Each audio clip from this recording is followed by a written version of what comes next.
नमस्कार, स्वागत है आप सभी का हमारी खास पेशकश में। हफ्ते दर हफ्ते हर रविवार को हम आपके साथ मिलते हैं और तय करते हैं आगे की दिशा की रणनीति, आगे के बाज़ार की रणनीति कि यहाँ से बाज़ार की दिशा कैसी रह सकती है। आगे की बाज़ार की बात करें उससे पहले अगर बीता हफ्ता देखें तो काफ़ी ज़्यादा वोलेटाइल रहा। हालांकि कहते हैं कि अंत भला तो सब भला। बाज़ार बंद होते होते, शुक्रवार का सत्र समाप्त होते होते हम 25,900 के ऊपर बंद होने में कामयाब रहे।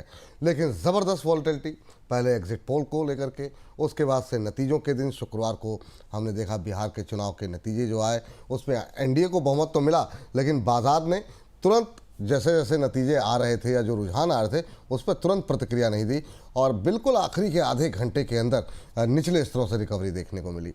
अब यहाँ से बाज़ार की दिशा क्या होनी चाहिए, क्योंकि 26,000 फिर हुआ एक बार पार और वहीं से सेलिंग आती हुई बीते हफ्ते देखने को मिली। डर क्यों रहा है बाज़ार, और बाज़ार में नया हाई क्या इस महीने बन सकता है, ये सबसे बड़ा सवाल है। और बाज़ार के आगे की दिशा क्या होगी, इन तमाम पहलुओं को समझने जानने के लिए हमारे साथ जुड़ रहे हैं आज एक विशेष मेहमान, और इस मंच पर पहली बार आए हैं दिनशॉय सिरानी साहब, जो कि किसी परिचय के मोहताज नहीं है, सीईओ हेलियस कैपिटल के। सर बहुत बहुत धन्यवाद हमारा ये इनविटेशन स्वीकार करने के लिए और हमारे इस मंच पर आकर के हमारे दर्शकों को गाइड करने के लिए। बहुत बहुत थैंक यू सर, आज की इस चर्चा में हिस्सा लेने के लिए। धन्यवाद आपका विपुल जी। और आपके शो पर आमंत्रित करने के लिए तो बहुत ही हम उतावले थे तो जी अच्छा हुआ। अरे सर बस आप आ गए, इतना काफ़ी है सर। सर लेकिन शुरुआत करते हैं सर। सर आखिर में डर क्या है बाज़ार के अंदर?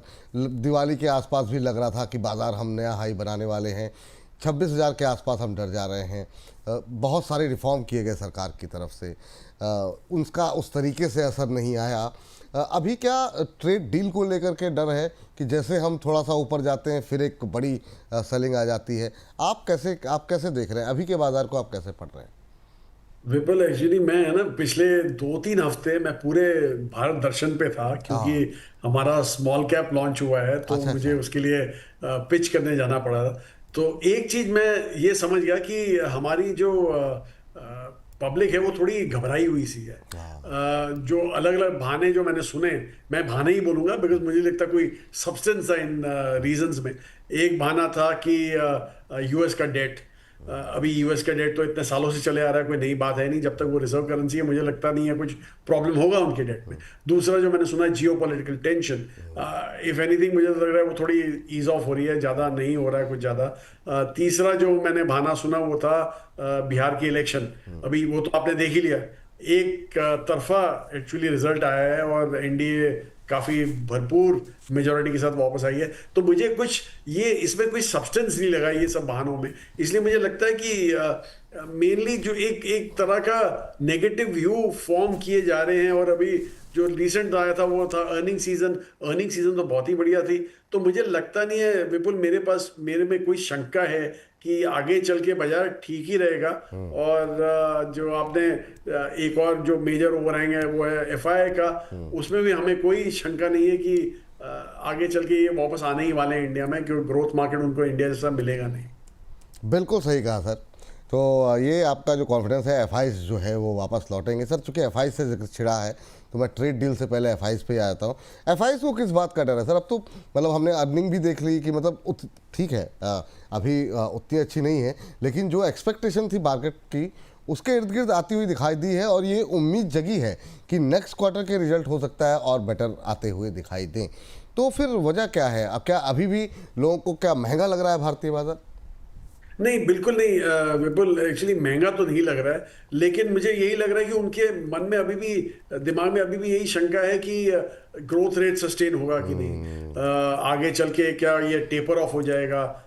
एक टाइम के लिए वो फ्लैश इन द पैन जैसे बोलते हैं ना, वो तो नहीं है। लेकिन जो हमने अक्टूबर की कमेंट्री सुनी है, और एक्चुअली आज तो एक बहुत ही बढ़िया नंबर देखा था हमने, जो परचेज मैन्युफैक्चरर्स इंडेक्स था फॉर एम्प्लॉयमेंट, उसमें हमने देखा है कि अपटिक आया है फ्रॉम प्रीवियस नंबर्स, जो बहुत ही बड़ा पॉजिटिव है। बिकॉज अगर जो एम्प्लॉयमेंट बढ़ने वाली है तो फिर तो कंज्यूमर का कॉन्फिडेंस और भी उभर के बाहर आता है। तो इसलिए हमें लग रहा है कि अक्टूबर के नंबर सस्टेन रहे हैं, नवंबर की जो अभी तक कमेंट्री सुनी वो भी सस्टेन रही है।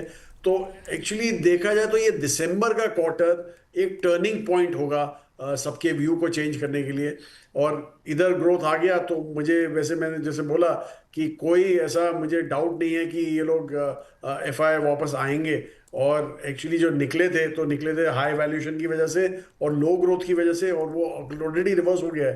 ग्रोथ पिकअप आ रही है, मे बी वो एक क्वार्टर वेट कर लेंगे शायद कि कंसिस्टेंसी आ रही है कि नहीं ग्रोथ में, उसकी वेट कर लेंगे। और एक जो मेजर ट्रिगर उनके लिए होगा वो होगा जब यूएस के प्रेसिडेंट ट्रम्प जी रिवर्सल करेंगे हमारे ये 50% जो टैरिफ लगा दिया है। आई थिंक वो एक बहुत ही बड़ा ट्रिगर होगा उनके वापस आने के लिए, क्योंकि रुपया भी उस समय हमारा फर्म हो सकता है। इसलिए आई एम श्योर वो लोग थोड़ा कैपिटलाइज करना चाहेंगे वो रुपए पे भी। तो इसलिए may be that is, may be वही उसकी वेट हो रही है शायद। ठीक है सर। सर आपकी एक्सपेक्टेशन ट्रेड डील का अभी हम लोग बात कर रहे थे, क्या एक्सपेक्टेशन है सर? क्या उम्मीद हम करें, क्योंकि आज से 3 महीने पहले से पीयूष गोयल जी का ने कहा था नवंबर में एक ट्रेड डील हो सकती है। ट्रंप साहब के स्टेटमेंट को अगर हम पढ़ें, हालांकि कई बार उनकी बातों को बहुत लोग गंभीरता से अब नहीं ले रहे हैं, लेकिन फिर भी ऐसा लग रहा है कि शायद कुछ कामकाज हो रहा है और नवंबर महीने में कोई बड़ा अनाउंसमेंट हो सकता है। अगर पूरी फुल डील ना हो तो कम से कम ऐसी रहे कि मतलब चीज़ें एक दो जो जिन विषयों पे कंट्रोवर्सीज है या कहीं पेच फंस रहा है उसको किनारे रखते हुए बाकी चीज़ों पर कोई फैसला, छोटी मोटी डील, क्या संभावनाएं, एक्सपेक्टेशन आपकी है नवंबर को लेकर?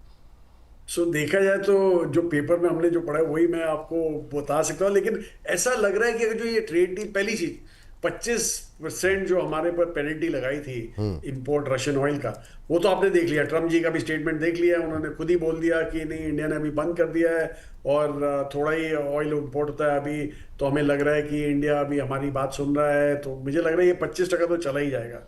वो तो पहली चीज है। दूसरा, अगर जो आप ये बाकी 25 वर्स्ट के सिनेरियो, अगर जो ये 25% ड्यूटी रह भी गई तो मुझे, हमने क्या किया था जब ये 25% ड्यूटी लगी थी इंडिया पे, तो हमने काफी कॉर्पोरेट से बात की थी और उन्होंने बोला कि 25% से ज्यादा इम्पैक्ट नहीं होना चाहिए। थोड़ा ऑब्वियसली प्रॉफिटेबिलिटी भी, डोमेस्टिक का जो मैन्युफैक्चरर्स जो एक्सपोर्ट कर रहे थे उनकी प्रॉफिटेबिलिटी रहेगा, पर उन्होंने यही हमें बोला था कि काफी चेन में एब्जॉर्ब हो रहा है। हमारे पास 3-4 जगह हमें इम्पैक्ट रहेगा, हमारे सप्लायर को 3-4 रहेगा, यूएस के जो एक्चुअल सेलर है उनको 3-4 रहेगा और कंज्यूमर को 7-8% रहेगा। तो वो इम्पैक्ट सोच के एब्जॉर्ब करने वाले थे। तो इसलिए मैं कह रहा हूँ कि 25 रह भी गया तो इतना इम्पैक्ट नहीं होगा ज़्यादा हमारे कॉर्पोरेट्स में, एक्सपोर्ट जारी हो जाएंगे वापस। लेकिन मुझे ये लगता है कि जिस हिसाब से हमने काफ़ी हद तक हमने एग्री कर लिया है, एग्री इंपोर्ट्स का भी, और वो भी नॉन ह्यूमन कंजम्पशन वाले हैं। और उन्होंने वहाँ से भी यही न्यूज़ बाइट्स आए थे कि एग्री इंपोर्ट्स होने वाले हैं, dairy high and dairy products import होने वाले हैं। तो वो सब अगर जो देखें तो मुझे लगता है कि 10-15 के आसपास आके, जो कि ग्लोबल एवरेज है यूएस का आज की तारीख में, आई थिंक 10%, 10 सबसे कम है और 15 का एवरेज है। तो उसके आसपास आके हम लोग अगर जो हो गए तो बहुत ही पॉजिटिव रहेगा हमारी इकोनॉमी के लिए, हमारे मार्केट के लिए। और मुझे लगता नहीं है कि कुछ इससे कम हो सकता है या इससे ज़्यादा होना चाहिए। तो टैरिफ पे खुल के नहीं बोलेंगे सर कि क्या एक्सपेक्टेशन है आपकी, क्या डील होगी या नहीं होगी? उम्मीद है? नहीं, डील तो पक्का है, डील पक्का है विपुल जी।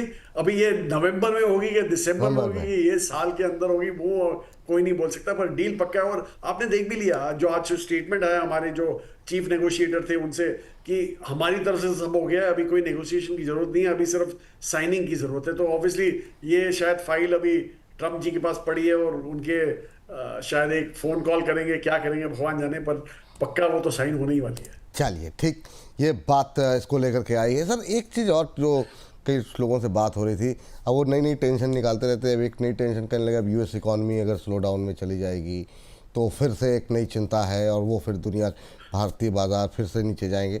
ये एक्सपेक्टेशन आपकी है ऐसी कि क्या यूएस इकॉनमी इतनी बुरी स्थिति में होगी कि वो फिर से भारतीय बाज़ारों के लिए एक नई चिंता, या भारतीय इकॉनमी के लिए क्या नई चिंताएँ लेकर के आ सकती हैं?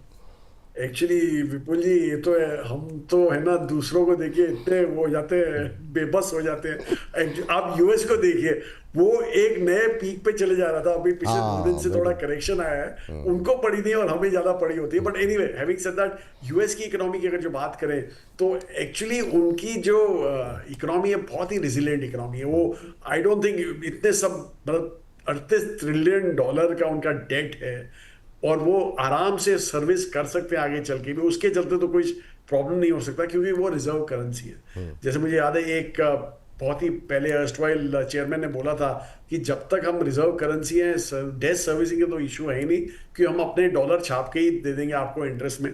तो इसलिए वो मुझे लगता नहीं है एक रीजन हो सकता है उनके स्लो डाउन का। बहरहाल जो ये टैरिफ की वॉर थी उससे एक हो सकता था, लेकिन आई थिंक वहां पे काफी स्मार्ट लोग हैं जो रियलाइज किए कि ये टैरिफ के चलते हमारा इन्फ्लेशन ही बढ़ेगा, इसलिए उन्होंने थोड़ा बैक ऑफ कर दिया काफी कंट्रियों के साथ। हमारा भी मैटर ऑफ टाइम है बिफोर बैक ऑफ होगा, और ये जब होगा तब आप देखेंगे कि बहुत ही पॉजिटिव हो उनके लिए भी। तो इसलिए मुझे नहीं लगता ये स्लो डाउन का इतना इशू है, लेकिन उनका जो मार्केट है उसमें शायद थोड़ा आपको इशू दिख सके, क्योंकि उनके जो मेन ड्राइवर्स है उस मार्केट के, वो एआई है, आर्टिफिशियल इंटेलिजेंस है। सारी जो कॉर्पोरेट जो चल रही है वो आर्टिफिशियल इंटेलिजेंस के रिलेटेड ही हैं। तो इसलिए शायद वहां पे एक इम्पैक्ट आ सकता है, लेकिन वो एक करेक्शन होगा which will be healthy for the market. और दूसरा, मुझे लगता नहीं है कि वो इंडिया के लिए नेगेटिव होगा, उल्टा इंडिया के लिए पॉजिटिव होगा, बिकॉज रीजन में आप देखिए, और जो 4 जो मेजर मार्केट है रीजन के, जो इंडिया, चाइना, ताइवान और कोरिया, इंडिया इकलौता ऐसा मार्केट है जो नॉन एआई रिलेटेड मार्केट है, सब नॉन एआई बेट। चाइना में भी एआई के चलते रैली चालू हुई थी, ताइवान और कोरिया तो टोटली एआई ड्रिवन है। तो इसलिए इंडिया में just benefit out of this. बहुत ही डिफरेंट व्यू है, पर मुझे लगता है काफी नहीं नहीं सर, सस्टेनेबल। बहुत अच्छा तर्क है और अच्छा लॉजिक दिया आपने सर, बिल्कुल इस पे। अच्छा सर, अब जरा अपने घरेलू फ्रंट पे आते हैं। घरेलू फ्रंट पे की अगर बात करें तो अब क्या हो सकता है, किस बड़े ट्रिगर का इंतजार कर रहे हैं?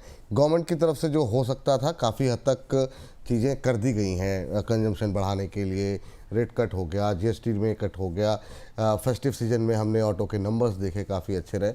अब क्या बचा है, फिर क्यों डर रहा है बाज़ार, और क्या क्या गवर्नमेंट को कुछ और कदम ऐसे उठाने चाहिए या उठा सकती है जो कि एक भारत की इकॉनमी को या फिर बाज़ार को एक बड़ा ट्रिगर दे सके, पॉजिटिव सेंटिमेंट?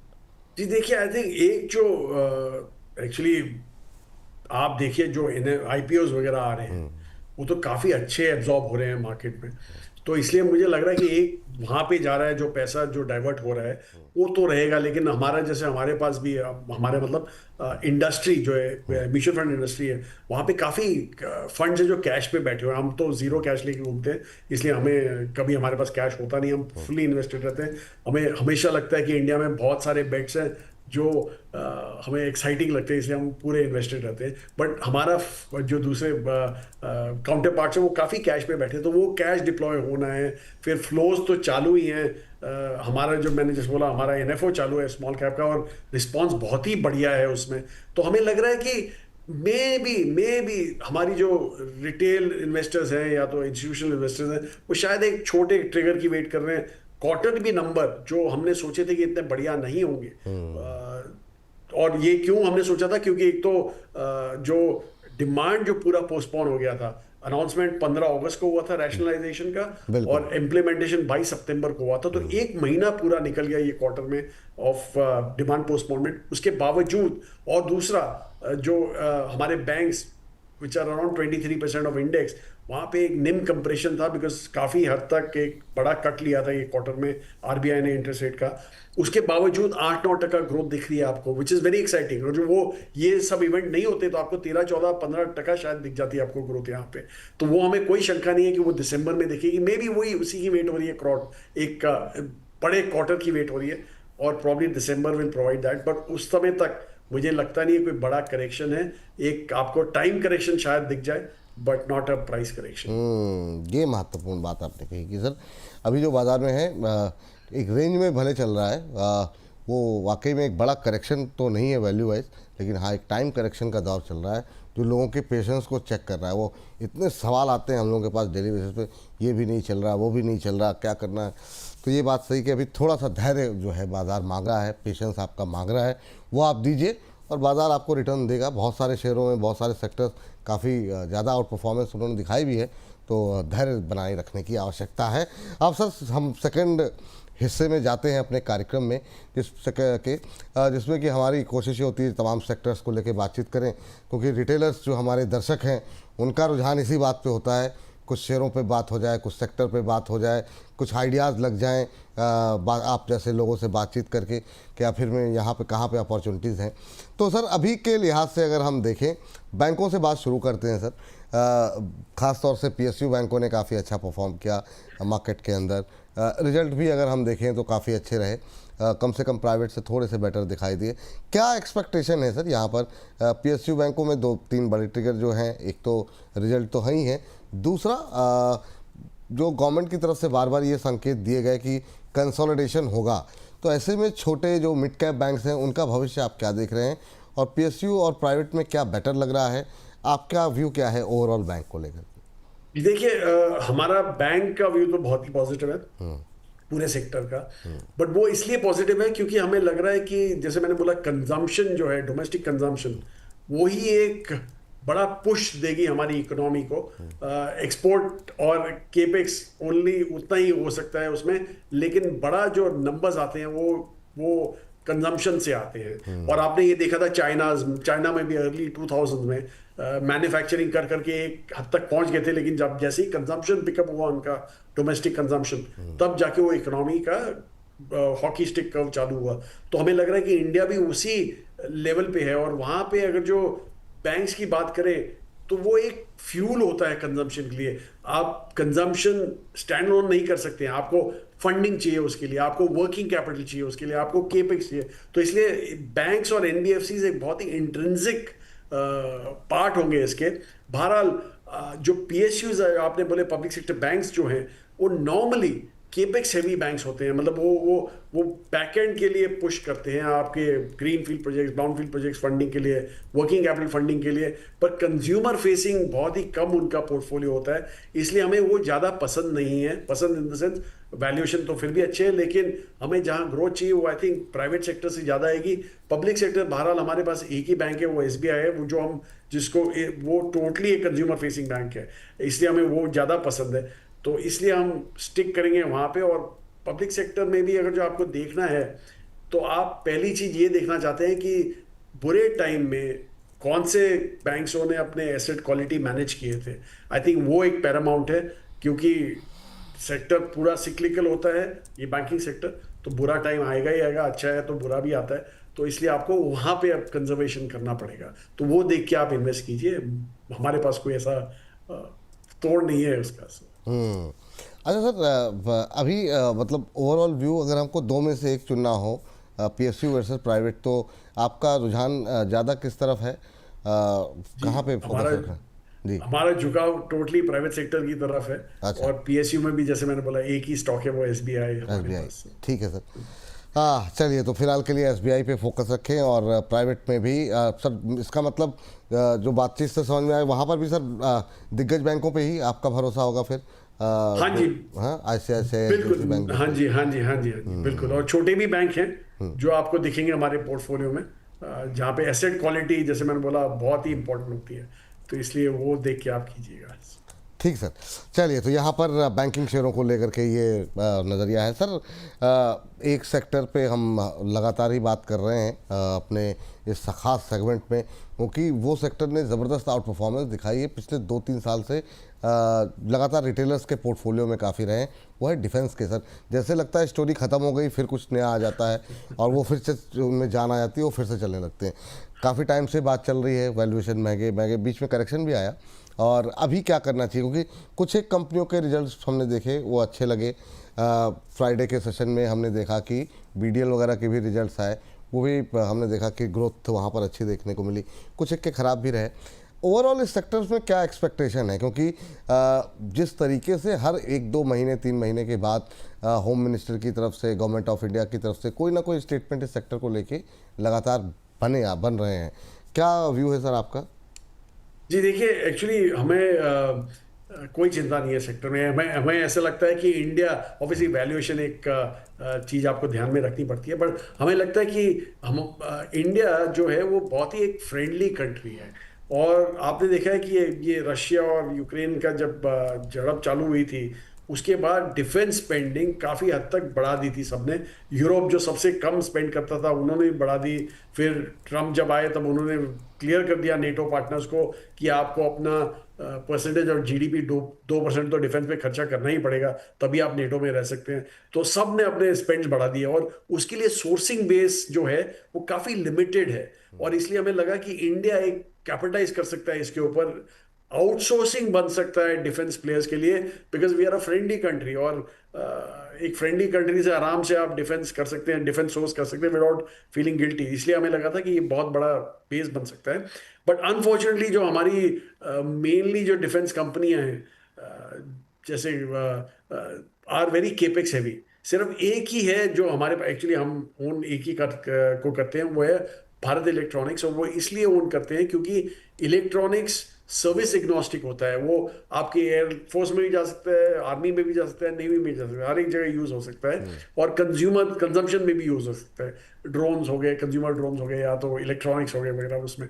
और दूसरा केपेक्स से भी बिल्कुल नहीं है। एक लाइन सेटअप करनी पड़ती है, ब्राउन फील्ड जैसा कुछ होता नहीं है, ग्रीन फील्ड जैसा कुछ होता नहीं है। तो इसलिए हमें वो अच्छा लगा था और कंटिन्यूअसली हम उसको पकड़े हुए हैं। बाकी दूसरे जो हैं, जैसे जो एयरलाइन को केटर करते हैं, एयरफोर्स को करते हैं या नेवी को करते हैं, जब भी कोई नया ऑर्डर आता है उनके पास उतने ही स्लॉट्स अवेलेबल होते हैं। इसलिए ग्रोथ रेट आपको एक स्टेडी पेस पे दिखेगी, थोड़ी बढ़ जाएगी जब केपेक्स बढ़ेगा, लेकिन केपेक्स भी होते हैं इसलिए हम अवॉइड करते हैं। अदरवाइज ग्रोथ में तो कोई इशू नहीं है। ठीक है सर। तो ये बात है, डिफेंस सेक्टर में एक बीएल जो है जहाँ पर थोड़ा एक्सपोजर है, बाकी जो है सर को अभी उतना ज़्यादा अच्छा लग रहा है, लेकिन वहाँ पर एक्सपोजर नहीं है। चलिए यहाँ से बाहर निकलते हैं। और सर एक थीम बिल्कुल ही नहीं चली 1.5 साल से पावर की, अब कारण नहीं पता, लेकिन कोई ख़ास मोमेंटम नहीं रहा। जबकि ऐसा नहीं है कि मतलब डिमांड में कोई कमी हो। आप क्या वजह मान रहे हैं कि पावर सेक्टर में अभी भी उस तरह की करंट नहीं दौड़ता हुआ दिखाई दे रहा है? अच्छी अच्छी कंपनियों के नतीजे भी उतने अच्छे नहीं रहे। और पीएसयूज़ में जो है, हालांकि बहुत बड़ी थीम है, इसमें बैंक भी हैं, इरिडा जैसी कंपनियां, इसमें डिस्ट्रीब्यूशन अलग है, बाकी चीज़ें अलग हैं, पर ओवरऑल इससे जुड़े हुए जो भी शेयर हैं नहीं चल रहे सर। एनएचपीसी, एसजेवीएन, कहीं कुछ नहीं हुआ था। क्या लगा? आप ग्रोथ रेट देख लीजिए विपुल, ग्रोथ रेट देख लीजिए, वहां पे बड़ी स्टेडी पेस होता है इनका ग्रोथ का। और क्योंकि सब रेगुलेटेड सेक्टर है, पूरा सेक्टर रेगुलेटेड है, थोड़ा बहुत यहाँ वहाँ खुल जाता है, लेकिन पॉइंट है जब 6-7% आप ग्रोथ दिखाते हैं, या तो एक्साइटमेंट में आप 10-11% ग्रोथ दिखा देते हैं, तो उसके चलते हमें लगता नहीं है कि हमें भी इतनी एक्साइटमेंट आती है वहां पे।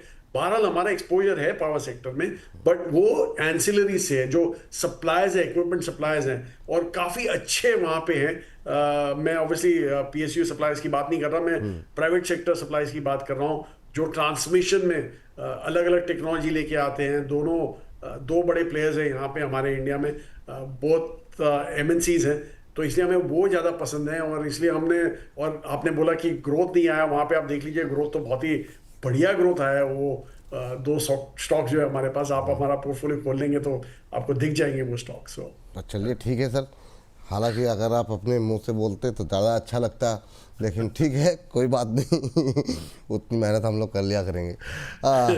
अच्छा बिल्कुल जी, मैं बता ही देता हूँ, पब्लिक वो है, पब्लिक डोमेन में है। हाँ। हिटाची एनर्जी और सीमेंस एनर्जी, ये दोनों हमारे पास है और दोनों ने बहुत ही बढ़िया किया है। बहुत बढ़िया किया है, बिल्कुल सही बात है, और काफ़ी शानदार प्रदर्शन रहा है। चलिए ठीक है, इससे आगे निकलते हैं सर।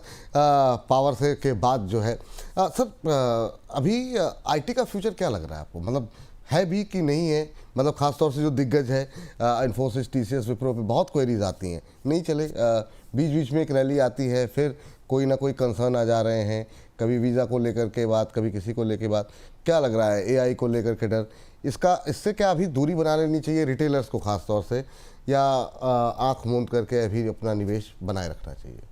जी देखिए, आईटी का एक्चुअली प्रॉब्लम काफ़ी बड़ा लग रहा है हमें एआई के चलते, और nothing else. I mean US में डिमांड आएगी जाएगी वो सब तो ठीक है, पर एआई के चलते हमें लग रहा है कि पूरा ये सेक्टर जो है वो रीसेट हो सकता है। 30 साल की जो हमारी 30-35 साल की जो हमारी मॉडल है आईटी में, वो यही है कि आप कितने लोग लगाएंगे, कितने घंटे ये लोग स्पेंड करेंगे, और आज पर रेट पर आर क्या होगा आपका, वो पूरा इक्वेशन था यहाँ पे, जो हमने काफी हद तक स्लॉग भी किया था आईटी स्पेस में। लेकिन एआई के चलते अभी कितने लोग और कितने घंटे वो निकालेंगे हर एक काम पे, वो दोनों कंप्रेस हो रहे हैं। तो आप रेट कितना एडजस्ट कर सकते हैं उसके लिए, वो है। और दूसरा जो मेजर इम्पैक्ट एआई का आ रहा है वो है हमारे एम्प्लॉय पिरामिड पे। जो लोअर बॉटम था पिरामिड का, जो सपोर्ट करता था पूरा कॉस्ट स्ट्रक्चर आईटी इंडस्ट्रीज का, वो अभी एक क्वेश्चन मार्क में आ गया। उसमें एक क्वेश्चन आ गया है कि ये कितना सस्टेन हो सकता है, बिकॉज एआई के चलते ये जो लोअर बॉटम है पिरामिड का, वो उसका काम थोड़ा परे हो रहा है, रिडंडेंट हो रहा है, थोड़ा कम हो रहा है। तो इसलिए मुझे लगता है कि वो पूरा रीसेट होना पड़ेगा उस इंडस्ट्री को। इसलिए बेहतर यही रहेगा, आप दूर रहिए और वेट कीजिए जब ये रीसेट आ जाएगा। ये ऊपर नीचे तो होता रहेगा, लेकिन मुझे लगता नहीं है कि आपको मार्केट बीटिंग रिटर्न्स मिल सकते हैं इस सेक्टर से। तो आईटी सेक्टर से बहुत ज़्यादा उम्मीदें अभी के लिए तो फिलहाल नहीं दिखाई दे रही, ये मानना है सर का। सर आईटी से बाहर निकलते हैं और ये एक थीम काफ़ी अच्छा प्रदर्शन की और उसमें काफ़ी ज़्यादा रिजल्ट भी अच्छे रहे, वो है कैपिटल मार्केट से जुड़ी जो कंपनियां थीं। हमारे बीएससी के रिजल्ट देखे, अभी हमने ग्रो का आईपीओ देखा, तो रिस्पांस काफ़ी शानदार रहा। जो नतीजे एनएसडीएल के रिजल्ट्स भी हमने देखे, डबल डिजिट ग्रोथ देखने को मिली प्रॉफिट से लेकर हर जगह। तो इस सेक्टर को लेके क्या एक्सपेक्टेशन है सर आपकी? इस सेक्टर के लिए आप भी कामकाज कर रहे हैं, आपकी क्या एक्सपेक्टेशन है? क्या आगे चल करके इस सेक्टर में एक्सपोजर होना चाहिए, नहीं होना चाहिए? किस तरह की कंपनियों में होना चाहिए? क्योंकि ये भी बड़ा डाइवर्सिफाइड है। कुछ एक बीएससी एनएसडीएल जैसे है लोग हैं, कुछ बहुत सारी ब्रोकिंग कंपनियां भी इसमें शामिल हैं। वहाँ पर कहाँ पे निगाहें कहाँ रखें? जी देखिए, एक्चुअली हम भी पार्ट है उसका। वही मैंने कहा कि आप खुद भी उस सेक्टर में हैं। जी बिल्कुल। जी, तो इसलिए एक्चुअली आप देखिए, जब भी पर कैपिटा जीडीपी बढ़ते हैं, पर कैपिटा जीडीपी, तो आप ऑब्वियसली आपकी पर्स जो है, जो एसेंशियल स्पेंड्स की होती है, वो उसका जो हिस्सा होता है वो कम होता रहता है, क्योंकि आपकी पर्स मोटी होती रहती है। तो आपको जो डिस्क्रिशनरी स्पेंड है उसमें आप कितने तो कपड़े लेंगे, कितने तो घर लेंगे, कितने गाड़ियां लेंगे, ऑब्वियसली ये सब फिर बाद में दूसरी जगह चले जाते हैं, जो वेल्थ मैनेजमेंट में आ जाते हैं। कैपिटल मार्केट्स हो गया, ये हो गया। तो इसलिए हमें लग रहा है कि यहाँ पे जो गेट कीपर्स टू वेल्थ है वो बहुत ही ज्यादा बेनिफिट करेंगे। और ये गेट कीपर्स टू वेल्थ, एक तो वेल्थ मैनेजर्स ही खुद होते हैं, दूसरी जो एएमसी कंपनीज होती हैं वो होती हैं, और तीसरा जो होते हैं वो ब्रोकर्स होते हैं। लेकिन जहां पे आपको ये तीनों का मिक्स मिल जाए बढ़िया, वही बेस्ट होता है। इसलिए हमें लगता है कि डाइवर्सिफाइड प्लेयर्स जो हैं इस सेक्टर में, वो सबसे ज्यादा बढ़िया करेंगे। एक्सपोज जो है, जैसे एक सिंगल, जैसे एक ब्रोकर हो, सिर्फ ब्रोकिंग करता है, वो काफी एक रेगुलेटर सेक्टर है। आप मान सकते हैं कि किधर उथल पुथल हो सकता है, मतलब थोड़ा भी ब्रोकरेज इधर उधर हो गया तो प्रॉब्लम हो जाता है। तो इसलिए हमें लगता है कि डाइवर्सिफाइड प्लेयर है वही बेस्ट तरीका है एक्सपोज करने का। ग्रोथ रेट में कोई शंका नहीं है हमें कि ये सेक्टर मार्केट बीटिंग ग्रोथ देगा आपको आगे चल के। ये जो आपने बात तो बहुत अच्छी कही सर, लेकिन ये हमारे अगर दर्शकों को थोड़ा सा और अगर आप एक्सप्लेन कर पाएँ कि ये जो डाइवर्सिफाई वाली बात आपने कही, क्या कुछ उदाहरण देके, कुछ एग्जांपल देके कुछ समझाएंगे, या फिर ऐसे ही समझने की कोशिश करें?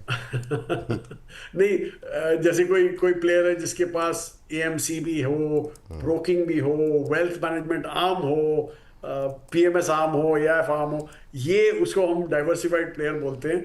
और ऐसे काफ़ी हैं हमारे मार्केट में। एएमसी कंपनी को तो कोई इशू ही नहीं है मुझे लगता है, क्योंकि एएमसी स्टैंड लोन भी बहुत ही बढ़िया करती हैं, और दो दे आर रेगुलेटेड, पर उनके जो फी स्ट्रक्चर होते हैं वो इतने क्वेश्चन मार्क में नहीं आते हैं। थोड़ा बहुत आपको ऑप्शन मिल जाता है, बस इसलिए मैंने डाइवर्सिफाइड बोला जहाँ पे पॉसिबल हो। पूरी कोशिश कर ली, लेकिन सर ने नाम नहीं लिया कोई। चलिए कोई बात नहीं, इस सेक्टर से बाहर निकलते हैं सर, और जो है अगले सेक्टर का रुख करते हैं। एक और सेक्टर जिसने बिल्कुल अंडर परफॉर्म किया सर, वो है रेलवे। बिल्कुल नहीं चले, फर्स्ट क्वार्टर के रिजल्ट ख़राब रहे, फिर सेकंड क्वार्टर में अभी तक जो एक टीटागढ़ के शायद बेटर थे, आरबीएल वगैरह ने वहाँ भी निराश किया। क्या लग रहा है, इतने सारे कामकाज हो रहे हैं, काफ़ी सारी चीज़ें, विकसित भारत की बात हो रही है, लोगों ने सोच करके ही रेलवे में पैसे लगाए, पर रेलवे में रिटर्न नहीं आ रहे?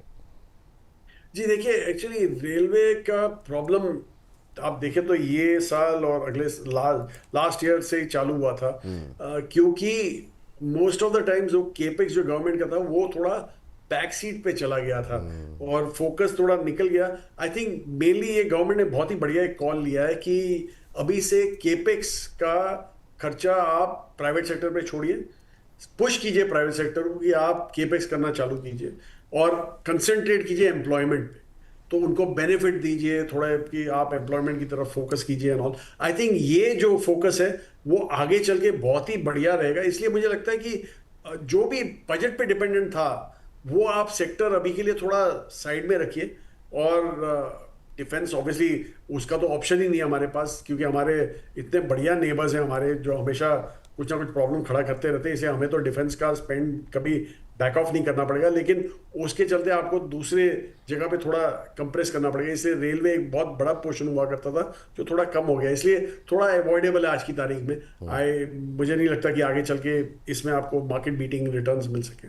ठीक सर, अभी अवॉइड करें रेलवे को तो ज़्यादा बेहतर है सर। अब चूंकि समय मुझे बताया गया कि समाप्त हो रहा है, आपका व्यस्त कार्यक्रम है, तो सर आखिरी के दो सवाल छोटे छोटे हैं। एक तो ये कि अभी अगर पोर्टफोलियो बनाना हो, आपको कोई सुन रहा हो और काफ़ी अच्छा सर आप बोलते हैं, मंत्रमुग्ध कर देते हैं, तो आपसे जानना ये चाहेंगे कि अभी कौन से वो सेक्टर्स होंगे जो कि आपको लगता है कि ऐड करने चाहिए जहाँ पे, क्योंकि बहुत सारे सेक्टर से बात नहीं हो पाई हमारी, न्यू एज कंपनियों पे बात नहीं हो पाई, सेमीकंडक्टर थीम पे बात, और बहुत सारे सेक्टर रह गए। तो ये सर क्या शामिल करना चाहिए जो आपको सबसे ज़्यादा आकर्षक लग रहा है अभी? जी देखिए, पहली चीज तो आपको हीलियोस का फ्लेक्सी कैप आपने क्या पोर्टफोलियो में डालना चाहिए। बिल्कुल, वो सबसे पहले करवा देंगे sir ji. But having said that, मुझे लगता है कि आप वो इकोनॉमीज देखिए जो जो इंडिया अभी करने वाला है। वो काफी ऐसी तीन चार इकोनॉमीज थी जिन्होंने पास्ट में किया था, जैसे यूएस था या तो चाइना था या सॉरी जापान और जर्मनी थे। तो ये इनका वो फेजेस आप देखें तो दो सेक्टर तो बहुत ही बढ़िया किए थे उस फेज में जब ग्रोथ आ रहा था। एक तो मैंने बोल ही दिया कंजम्पशन था, और दूसरा था बीएफएसआई, क्योंकि जैसे मैंने बोला वो तो आपको बैकएंड होता है वो आपके हमेशा उसके लिए। इसलिए ये दो सेक्टर आपके मेजर आपके वेट्स होने चाहिए। और दूसरा जो आप जहाँ पे आप देख सकते हैं, मतलब कंजम्पशन काफी एक डाइवर्सिफाइड सेक्टर है, it is not limited to pure FMCG या कंज्यूमर डिस्क्रिशनरी। काफ़ी चीज़ें आती हैं वहाँ पे, तो आपको काफ़ी एक बड़ा व्यू लेना पड़ेगा वहाँ पे। और एक और जो आपको सेक्टर जो अच्छा लग सकता है यहाँ से, क्योंकि ये सब के लिए केपेक्स काफ़ी ज़रूरी होता है, तो capex related sectors, capital goods related sectors, वो सब आपको देखने पड़ेंगे यहाँ पे। तो वैसा कंजम्पशन, कैपिटल गुड्स जैसे सेक्टर्स पे नज़र रखें। अवॉइड क्या करना चाहिए जो कि लोगों के आपको लगता है रिटेलर्स के पोर्टफोलियो में काफ़ी हैं लेकिन उनको अब वहाँ से थोड़ी दूरी बनानी चाहिए?